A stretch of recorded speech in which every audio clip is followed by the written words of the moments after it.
ইসলাম। আপনি এই প্রতিষ্ঠানের কি? মোহতামিম। এটার নামটা বলেন প্রতিষ্ঠানের। জাবির বাড়ি এতিমখানা ও হাফিজুর নগর। জেলা? জেলা লালমনিরহাট, উপজেলা কালীগঞ্জ। আপনার এখানে ক্যাপিটেশন কতজন আছে?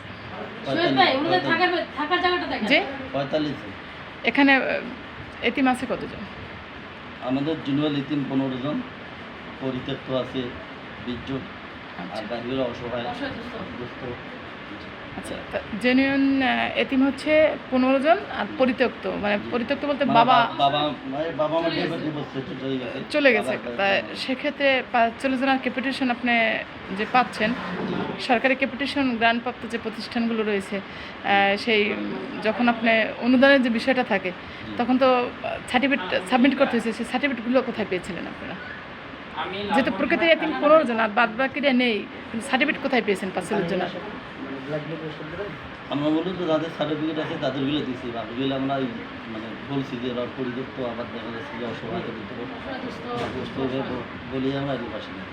এটা কোন স্যারে আপনার উপজেলা এখন আছে? সমাজসেবা আব্দুল রাজ্জাক। আব্দুল রাজ্জাক। আপনারা তাকে বলেছেন যে আমাদের সার্টিফিকেট আছে 15 জন, বাদ বাকিটা তাদের কাছে বলার পর তারা সে বাড়িয়ে দিয়েছে। জি জি। আচ্ছা, আপনি এই প্রতিষ্ঠানে কত বছর চাকরি করেন? 12 বছর। 12 বছর।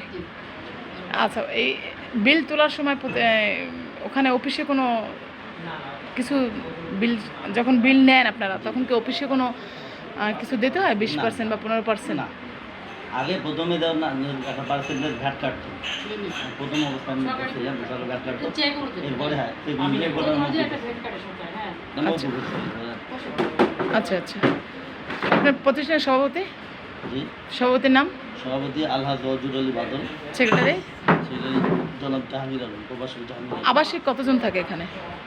আবাসিক আমরা 50 জন। এখানে খাওয়া দাওয়া করে? খাওয়া দাওয়া করছি। ওদের থেকে বেতন? না, আমরা কোনো বেতন নেই। কোনো বেতন নিচ্ছে না? প্রত্যেকটা বাচ্চারা এখন কি এতিম দেখাতে পারবেন? এতিম তো এতিম আছে।